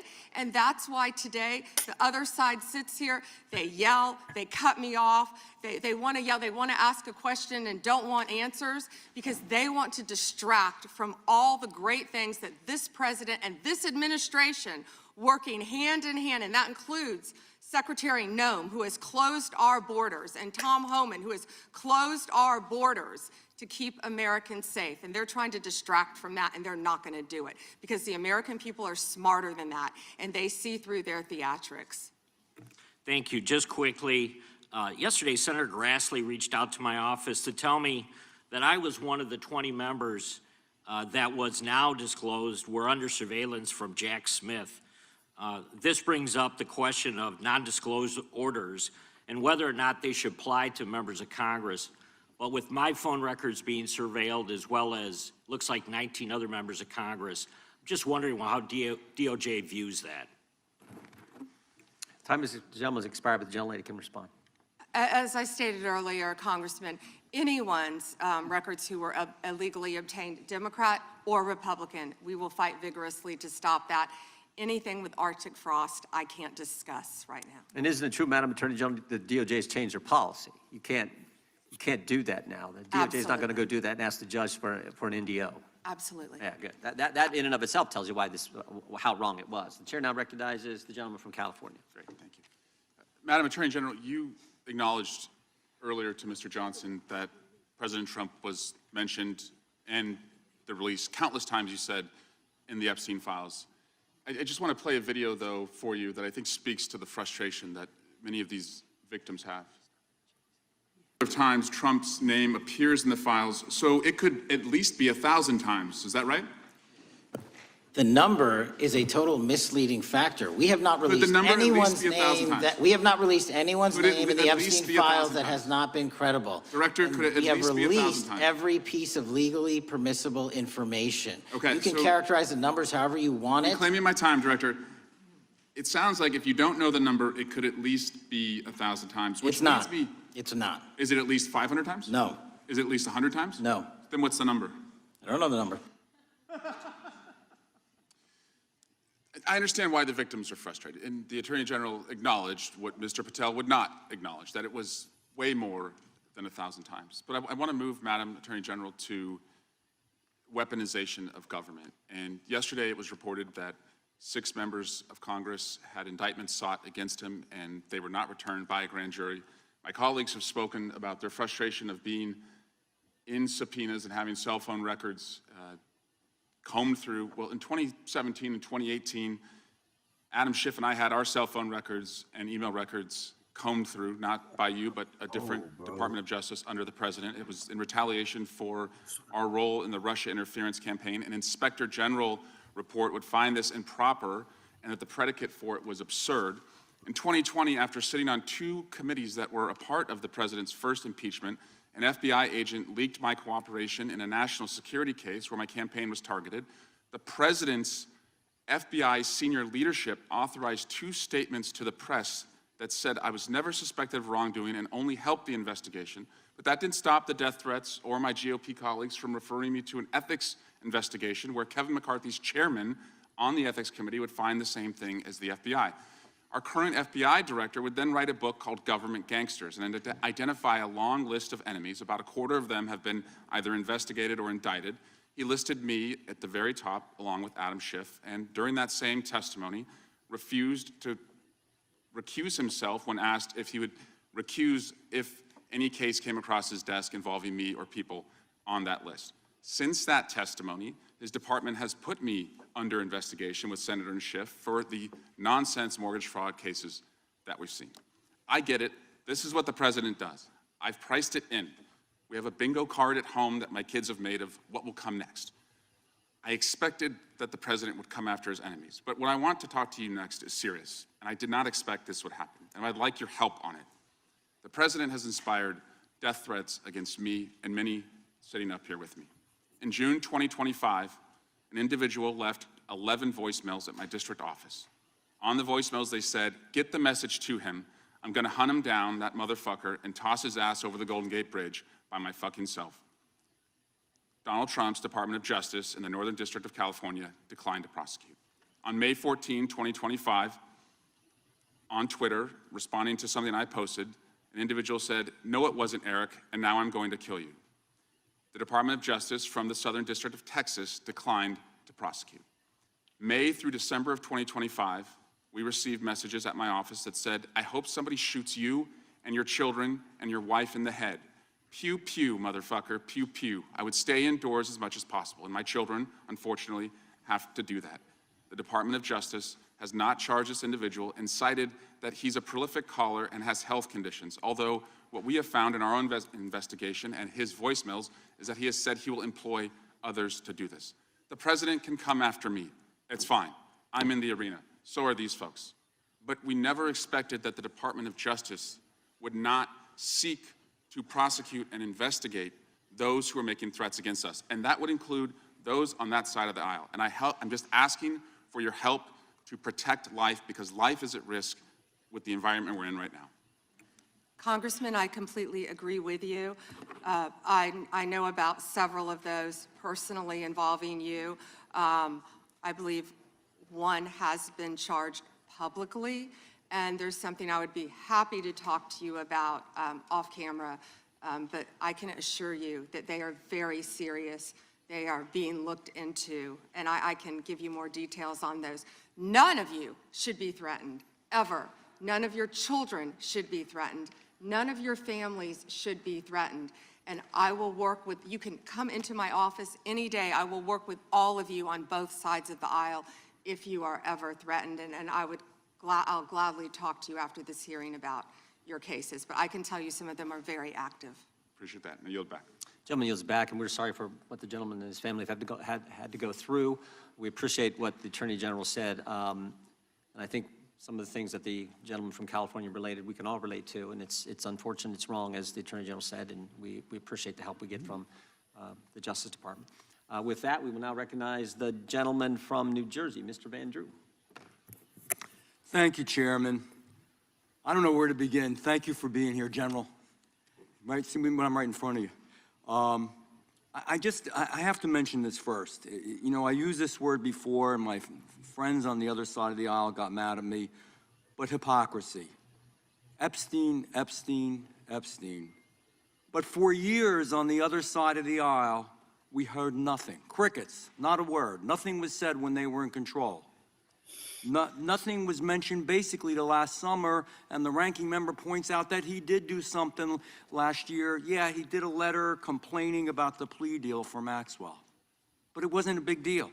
Then we get a new administration, and all of a sudden it's a big deal, and they feign concern, they're upset, they're investigating. They had all these years and all this time. And in fact, Stacey Plaskett, and we all know that name, when they had a congressional hearing, Democratic member, were taking texts from Epstein on questions to ask to go after Trump. So Epstein was using her Democratic colleague as a tool to go after President Trump. Just everybody keep that in mind. And then we talk about ICE and how horrible it is, and there are concerns. Everybody wants everything to go right. Nobody ever wants to see somebody die. And they complain about it. But at the same time, hypocrisy, they encourage constituents to go after the ICE agents, to challenge them, to hurt them, to attack them. And that doesn't make sense. That's hypocrisy. And then we hear about the concern of, going after Democrats, that the legal system, that judiciary and Department of Justice is going after Democrats. But they literally rework the legal system under Alvin Bragg and Letitia James to go after Republicans and those sympathetic to Republicans. So, be careful when you accuse others that you're not guilty yourself. Be careful of what you say, because you got a history, and it's easy to go over it. I just want to talk about where we were and where we are now. We had over 10 million illegal crossings in the past between 2020 and 24. Over 10 million. There's probably a much bigger number. I'm being conservative. We were told the people weren't dangerous, but they were, General. They were dangerous, many of them. More than 300 individuals on the terror watch list during that time. Violent criminals came across, as we saw consequences where mothers and fathers, daughters and sons, children were raped, murdered, hurt, abused, beaten, trafficked, all from the drugs. My God, the drugs they brought into our babies in this country. 73,000 illegals with criminal histories, 20,000 with convictions of assault, robbery, and sex offenses, 13,000 convicted murderers in our beautiful country, 15,000 convicted sexual assault offenders. It was madness. It was insanity. It's bizarre. It's perverse. What in God's name were you doing? So we finally are cleaning this up now. We're finally trying to make it right and safe for our people. So my questions are this. General, do you believe in removing criminal illegal aliens from our communities will save American lives. Yes, and given the cases that you just discussed, that's proof of it every single day. President Trump is committed to that. This entire cabinet is committed to that and making and keeping Americans safe. Thank you. Would you agree that, and thank you for doing that, would you agree that allowing individuals with known criminal histories to enter and remain in the United States, we knew this back then, they knew it. Would you agree that creates serious risk to our public safety? I know the answers, but let's just say them clearly. Yes. Would you agree that when dangerous individuals are released instead of detained, and they were released over and over and over again, and these are the real issues. This is really what America cares about. They want their children and their families to be safe. Do you think if you release them instead of detaining them, that crimes will happen because of that? Absolutely. Would you agree that, I'm sorry. And it did. And it did, thank you. Would you agree that cooperation between, and this is a biggie, and I'm gonna ask you to elaborate on this. This is a big deal. This is why some of the problems we're seeing in some of the places like Minnesota are happening. That cooperation between federal and local enforcement, which we always used to have, helps remove violent offenders from our communities, that we should be a team. Yes. And can you elaborate on that a little bit? In other words, when the local enforcement is forced by the politicians, not their fault, not to do their job and not cooperate, why does it create the situations that we see where we have need for crowd control? By the way, they're not peaceful. Those are not peaceful protesters. We know what a peaceful protester is. When you spit on law enforcement, when you push them, when you hit them, when you beat their car. If you can answer the question, thank you. Gentleman's time's expired. You may answer the question. Thank you. Yes, I spent 4 days myself in Minnesota, in Minneapolis. What I will say about some of these sanctuary cities, some of these democratic cities, law enforcement, they quietly want to work with us. I've spoken to law enforcement in multiple cities who want to work with us. And yes, we're going to do everything we can to keep our citizens safe, whether or not these Democrat-controlled sanctuary cities do or don't. And damn it, that's what really matters. I yield back. Mr. Chair, I have a UC. Ms. Crockett from Texas is recognized for UC. Thank you so much. Donald All Trump's right, here we go, chat. on his strongest issue. This is from Newsweek today. It says 40% of... Here we go, chat. Here we go, chat. We all know who that is. That's Jasmine Crockett. Here we go, chat. people Thank you. approve of You don't Trump's need to handling read of the article to immigration us. and border security, while 60% disapprove. Without That objection, is a net admitted. drop Now I to recognize the negative gentleman 20. from California, Mr. Liu.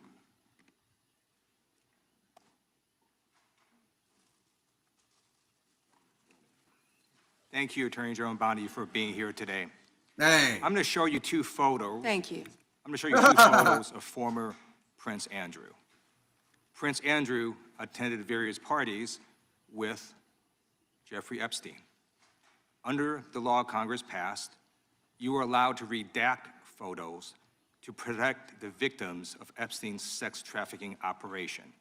You redacted the photos of this victim's face because you were following the congressional law. Is that correct?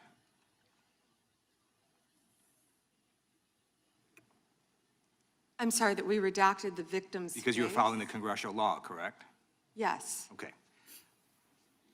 You have now established that please put the photos back up, that we are looking at a sex trafficking victim. Under the Federal Victims Trafficking Protection Act, not only is Jeffrey Epstein guilty, but anyone who patronizes Epstein's sex operation is also absolutely despicable that you sought to protect Epstein's clients like former Prince Andrew. Last July, you closed the case on Epstein's abusers. The July 2025 memo from your Department of Justice stated, quote, "We did not uncover evidence that could predicate an investigation against uncharged third parties." These two photos, please put the photos back up. These two photos staring you in the face are evidence of a crime and more than enough evidence to predicate an investigation against former Prince Andrew. So I ask you, Attorney General Pam Bondi, why did you shut down this investigation last July, and why have you not prosecuted former Prince Andrew? I don't believe you asked Merrick Garland these questions when he was Attorney General and set before. I agree with you. You twice. I'm reclaiming my Did you? time. Never I agree with mentioned you. I agree with you. During Were the you not Biden, here during then? the Biden administration, I called for people looking at Epstein files. Merrick Garland dropped the ball, as did Attorney General Bill Barr, as did Alex Acosta, a whole string of failures. But you are in charge. You have the power to change things, to hold these men accountable, and you're doing the opposite. You're protecting them. So I want to move on to another man. Can I answer Donald that, Trump. though? I want to move on to another Can I answer question. your question about protecting You Prince answered the Andrew? question. You're saying no. I love this. I want to discuss another man, Donald Trump, who is all over the Epstein files, like former Prince. Here's a video.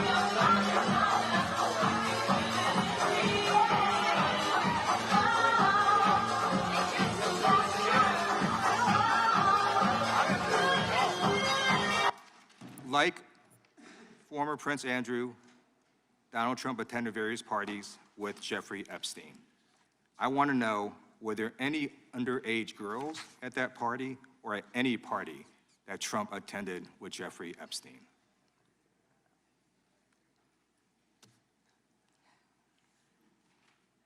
This is so ridiculous, and that they are trying to deflect from all the great things Donald Trump has done. There is no evidence that Donald Trump has committed a crime. Everyone knows that. This has been the most transparent presidency. He's the one that asked that those files I'm reclaiming my time. be I got your released. answer. You said there's no President evidence. Trump asked Mr. Chairman, that please those stop. files- Garland dropped the ball, as did Attorney General Bill Barr, as did Alex Acosta, a whole string of failures. But you are in charge. You have the power to change things, to hold these men accountable, and you're doing the opposite. You're protecting them. So I want to move on to another man. Can I answer Donald that, Trump. though? I want to move on to another Can I answer question. your question about protecting You Prince answered the Andrew? question. You're saying no. I love this. I want to discuss another man, Donald Trump, who is all over the Epstein files, like former Prince. Here's a video.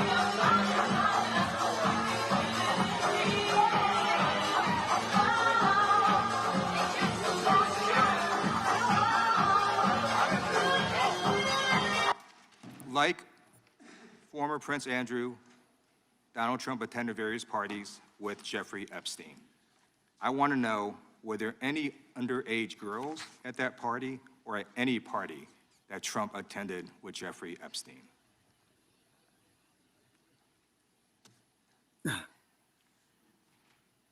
This is so ridiculous, and that they are trying to deflect from all the great things Donald Trump has done. There is no evidence that Donald Trump has committed a crime. Everyone knows that. This has been the most transparent presidency. He's the one that asked that those files I'm reclaiming my time. be I got your released. answer. You said there's no President evidence. Trump asked Mr. Chairman, that please those stop the files clock. be My signed, time. Stop the clock. The legislation. This is Time. this I'd like is to reclaim ridiculous. my time. Time belongs to the gentleman from Reclaim my- California. Okay. I'm going to put up another document from a witness who called the FBI's National Threat Operations Center, because I believe you just lied under oath. There is ample evidence in the Epstein file. Don't you ever accuse me of a I crime. believe you just lied under oath, and this is all on videotape. You said there's no evidence of a crime. I'm showing you, here is a witness statement who called into the FBI's Threat Operations Center. He drove Donald Trump around in a limo. He overheard what Donald Trump said to Jeffrey on his cell phone. He was so angry, he was going to stop a limo and hurt Donald Trump. And he met a girl who said she was raped by Donald Trump and Jeffrey Epstein. She later had her head blown off, and officers at the scene said that could not have been suicide. No one at the Department of Justice interviewed this witness. You need to interview this witness immediately.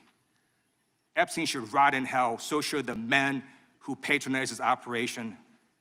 And as we say here today, there are over 1,000 sex trafficking victims, and you have not held a single man accountable. Shame on you. If you had any decency, you would resign right after this hearing concludes. The gentleman has expired.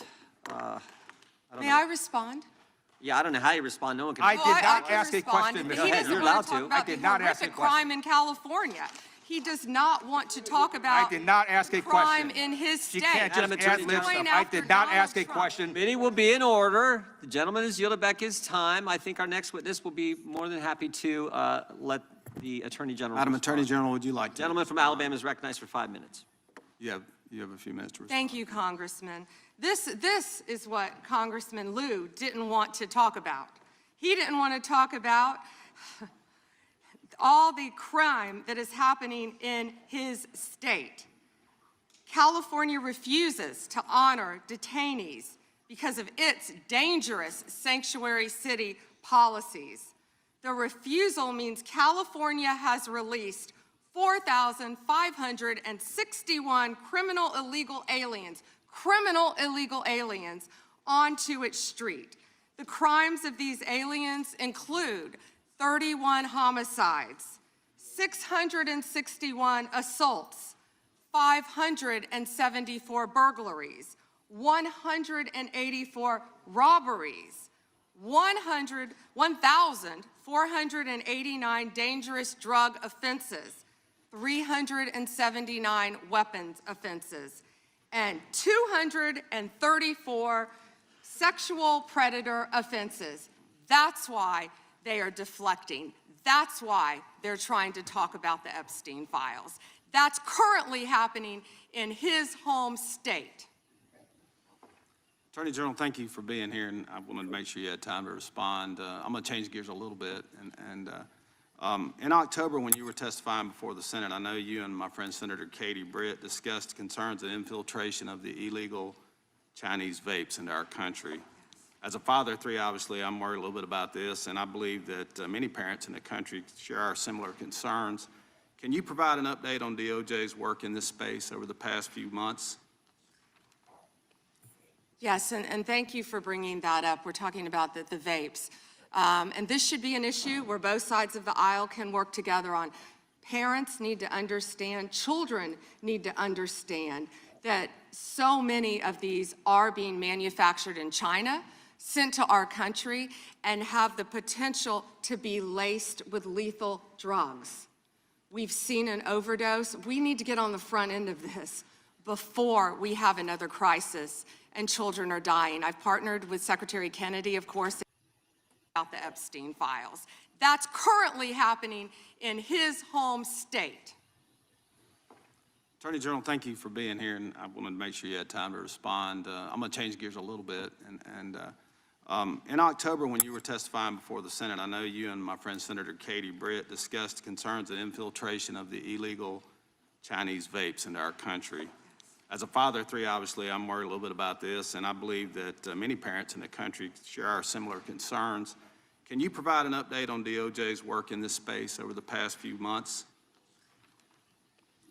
Yes, and thank you for bringing that up. We're talking about the vapes. And this should be an issue where both sides of the aisle can work together on.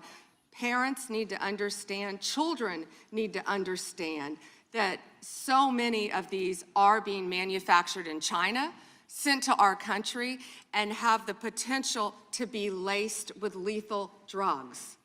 We've seen an overdose. We need to get on the front end of this before we have another crisis and children are dying. I've partnered with Secretary Kennedy, of course, at HHS on this matter, but thank you for bringing it up. You know, they're selling these things as flavored vapes illegally in many stores around the country. Secretary Kennedy and I actually we went and did something on this, and it was sadly the day that Charlie Kirk was assassinated.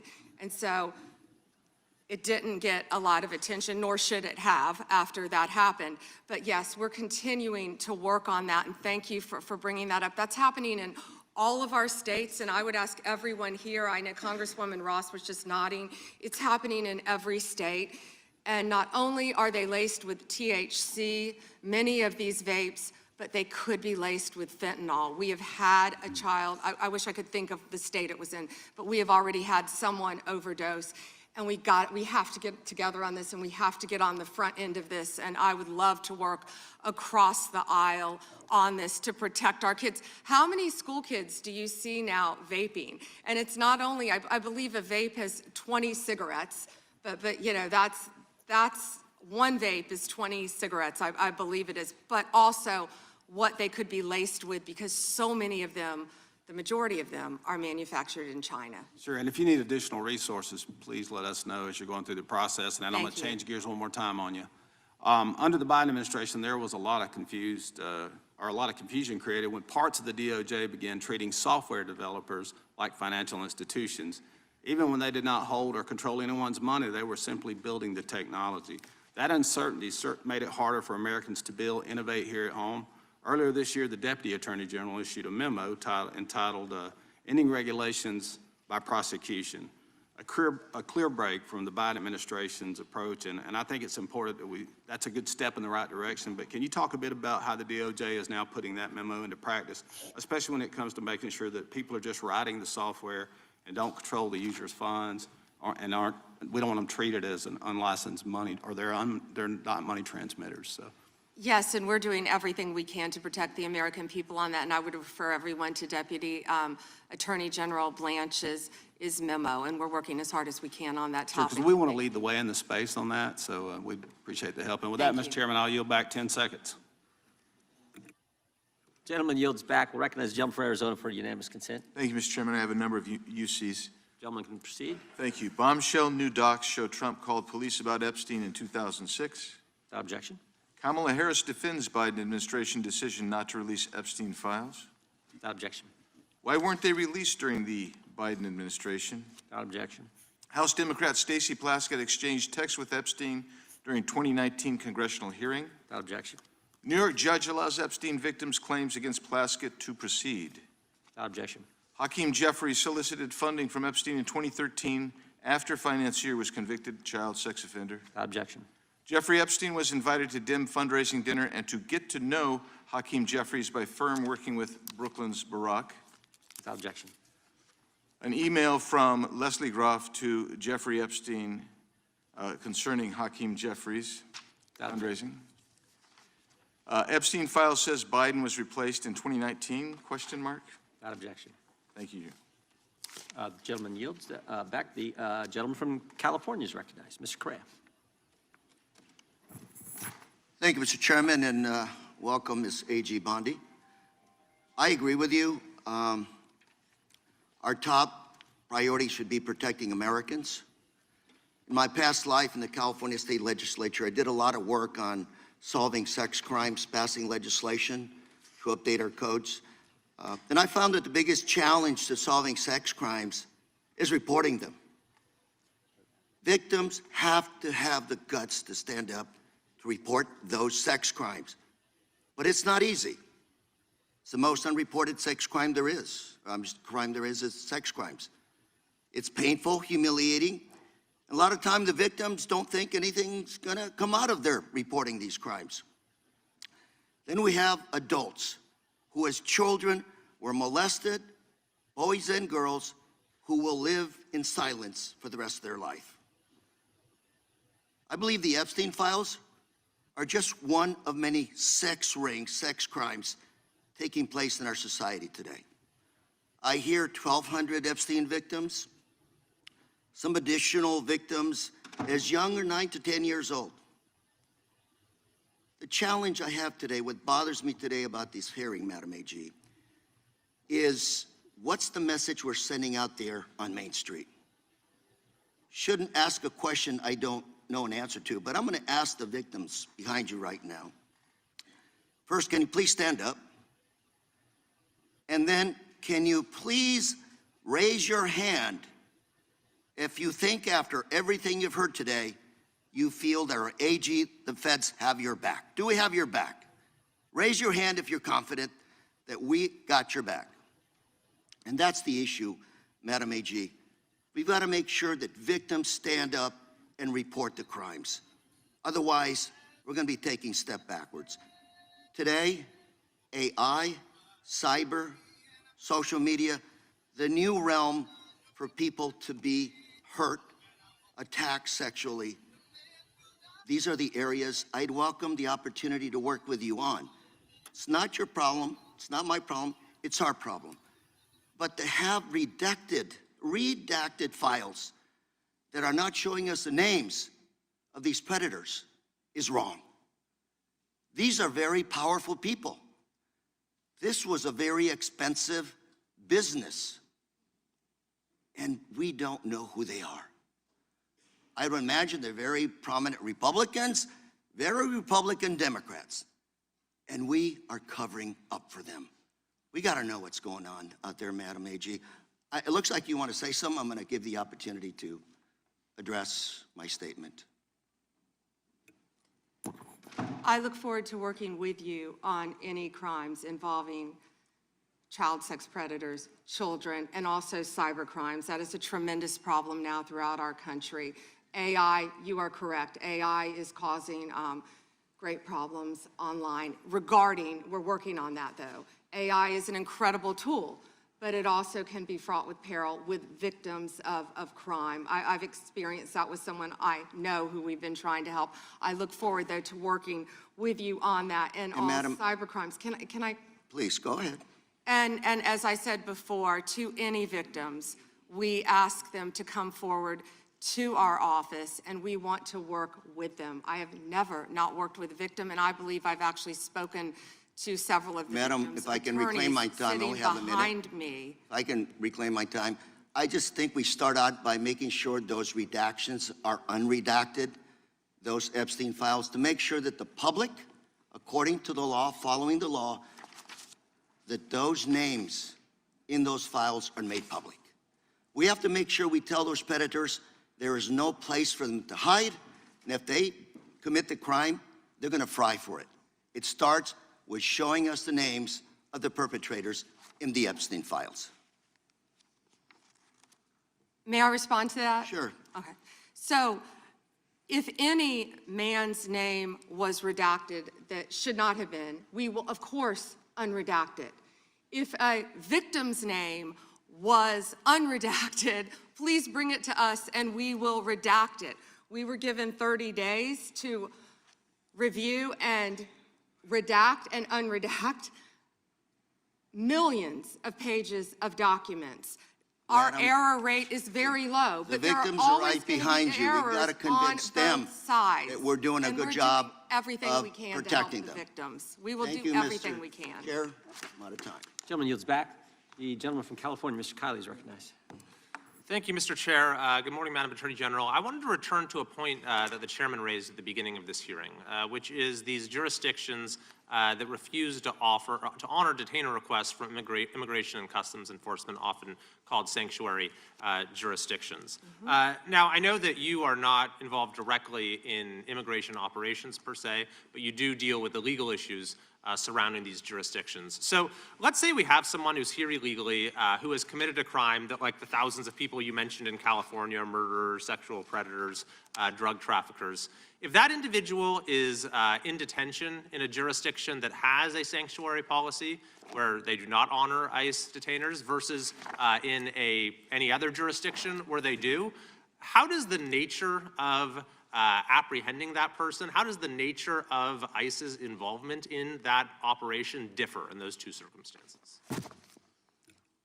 Well, I believe you've seen that in Minnesota, where people were not cooperating with us. I believe there a lot of local law enforcement did want to cooperate, but we are doing everything in our power to arrest and deport illegal criminal aliens, and that is not going to stop under Donald Trump's administration.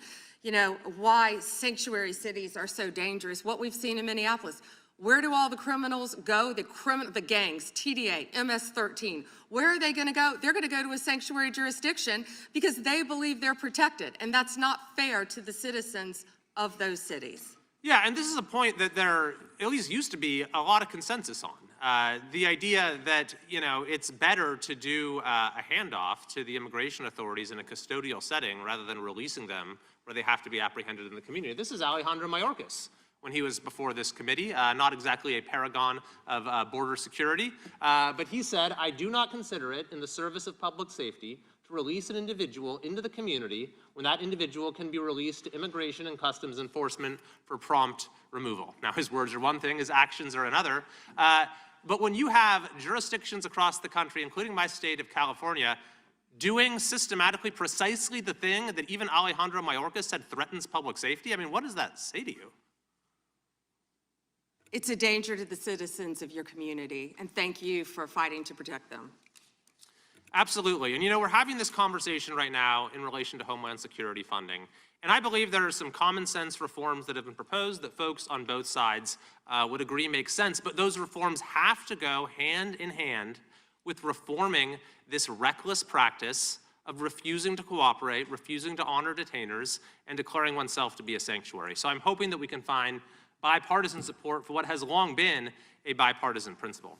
I want to go to a second topic, which is the school board memo, which I know that you have rescinded. And it was initially promulgated by Attorney General Garland when he came into office with President Biden, essentially opening an investigation into parents who were showing up at school board meetings and expressing their views on COVID policies, masks, various other issues, and using the full apparatus of federal law enforcement and counterterrorism to go after these parents. Now, he said this was because there was an increase of threats, but when even his own FBI director, Christopher Wray, was before this committee, he said there was no evidence of an increase in threats. Yet nevertheless, when I asked him if he regretted the memo, Attorney General Garland said there was absolutely nothing wrong with the memo. Now, I take it you disagree with that, having now rescinded it? Absolutely. That was one of the main focuses of President Trump and this administration. We will protect parents at school boards. We will protect children in schools. We will protect parents' rights for their children's education in our school system in this country. We will protect Christians. We will protect everyone who wants to freely protest. If Christians want to protest in front of an abortion clinic without being arrested, they will do so. Thank you very much. And finally, I thank you for your efforts to step up the detection and rooting out of fraud. My home state is California. Any idea if there might be any fraud going on in California? Well, we are establishing, as you have heard, a fraud unit, and I'm sorry you're having to deal with that in your state, but the cavalry's coming. And we have Colin McDonald, who is hopefully will be confirmed soon. We're working on Minneapolis. I don't know if you were sitting here when I said that, but California was right up there. I'm sorry to say for both sides of the aisle that California is right up there with fraud. It's out of control, but we are coming to your rescue. Donald Trump is coming to the rescue. Well, thank you very much. And unfortunately, I think you'll find that what's happening in California pales in comparison to what's been going on in Minnesota. Thank you. I yield back. Gentleman yields back. The gentleman from Maryland is recognized. Actually, I think the gentlelady from Pennsylvania. Gentleman from Pennsylvania is recognized. Thank you, Mr. Chairman. Ms. Bondi, I'm here. On September 25th, President Trump signed a memorandum known as NSPM 7, purporting to address domestic terrorism.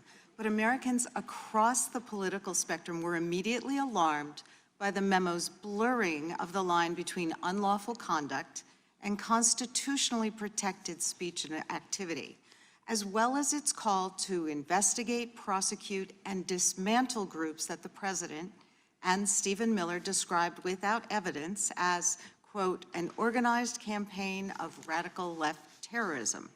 Now, counterterrorism experts were further alarmed by the administration's singular focus on left-wing extremism, combined with the sudden deletion from the DOJ website of decades of research and law enforcement analysis, which had concluded that right-wing extremism poses the greatest terrorism threat to Americans. The president's memo broadly and vaguely links violent conduct to ideologies, and it targeted specifically anti-American, anti-Christian, and anti-capitalist beliefs, as well as, quote, hostility to so-called traditional American views on family, religion, and morality, end quote. President Trump has repeatedly and openly, however falsely, tried to brand his political opponents with these sentiments listed in his memo. But as you know, as a lawyer, holding beliefs that the White House disagrees with is not a crime. And the statute defining domestic terrorism requires criminal acts, not just thoughts and ideas. That's why legal experts, nonprofit leaders, religious freedom, and civil rights advocates immediately raised the alarm that the new presidential directive was a politically motivated attack on civil society designed to silence those who disagree with the administration. So, Ms. Bondi, Section 3 of that memo directed you, as Attorney General, to submit to the President and Stephen Miller a list of groups or entities whose members are engaged in acts that meet the definition of domestic terrorism. And then on December 4th, you directed the FBI to work with a variety of law enforcement entities to compile a list of groups and entities engaged in such acts by January 3rd, 2026, and to update that report every 30 days thereafter. So can we assume that you or persons under your direction at the Department of Justice have prepared that list of groups or entities who are designated as domestic terrorist organizations? And I just remind you, that's a yes or no question. Did you prepare the list? I'm not going to answer it yes or no, but what I will say is I know Antifa is part of that. I will talk to you about that. I'm reclaiming my time. I asked you whether you an prepared Antifa member a was list. arrested in Minneapolis I'm federal court reclaiming for my cyber time. stalking. Did you they have ask a question and list? don't want an answer. The answer is yes or no. Time belongs to the gentlelady from Pennsylvania. Gentlelady can proceed. Okay. So will you commit to providing this committee with any list of organizations that you have recommended be designated as domestic terrorist organizations? We will comply with the law in all matters. Will you commit to provide this committee with your list of entities that you recommend be designated as domestic terrorist organizations? I'm not going to commit to anything to you because you won't let me answer questions. Okay, well then, we do understand that your current position is that you have a secret list of people or groups that you are accusing of domestic terrorism, but you won't share it with Congress. And I'd remind you that when the U.S. government designates an entity as a foreign terrorist organization, it must report that to Congress and to the entity, because the government can make a mistake and the entity has the opportunity to contest it. So your position seems to be that if you falsely designate an American or an American organization as a terrorist group, there's nothing they can do about it. I think we get it. You don't want to answer the No, question. you don't get anything regarding public safety. Thank you. Nothing. Thank you for the insult. It's clear you didn't come to Congress prepared to answer questions that the American people have every right to have answered. But if you were prepared to answer truthfully, here's what we expect the facts to show. The administration is keeping lists of Americans who the White House says are engaged in domestic terrorism. Those lists could include Americans who have not committed any acts of terrorism, but simply disagree with this administration, people like Renee Good and Alex Preddy. And your list may include clergy, elected officials, and members of indivisible groups across the country. And those lists likely don't include Proud Boys or Oath Keepers who were actually convicted. Americans have never tolerated political demagogues who use the government to punish people on an enemies list. It brought down McCarthy, it brought down Nixon, and it will bring down this administration as well. And you're right. I yield back. That's why we're so glad they rescinded the That's right. memorandum targeting parents. For goodness sake, as the gentleman from California just pointed out in his 5 minutes, the gentleman from Kentucky is recognized for 5 May I minutes. respond very briefly to her statement? Well, I think we can do that Okay. probably on Next. one of our members' time. Okay, thank you. I don't want that. Hey, what's up, chat? What's up, chat? Thank y'all for joining. We got 800 people in the building. We've been live for like 2 hours. If you have not subscribed to the channel, please do so at this time. Appreciate everybody for joining. This is the Freedom of Speech channel. We got 700 people in the building. If we can get 700 subscribers right now, that'd be really, really, really good. We've been live for 2 hours. We've been reacting. We've been giving our take on what's going on here. And it's going to be a long day, right? So I think at this time, hey, A96, Valerie, hey, how you doing? Bro, shut up and let the video play. This is my stream, sir. This is my stream. We've been live for 2 hours. Right now, we need everybody to subscribe to the channel. we're going to take a break, and then we're going to come back. We're going to take a small break, and then we're going to come back. So I appreciate everybody for joining. I will be back. So I'm gonna take a little break, and I'll be back. So make sure you subscribe to the channel, and when I come back, we're gonna let it play. We've been live for 2 hours already. Thank y'all for joining. So with that being said, chat, I love and I appreciate y'all. Make sure you subscribe. I'm going to take a break right now, and we will be back. All right. Thank y'all for joining.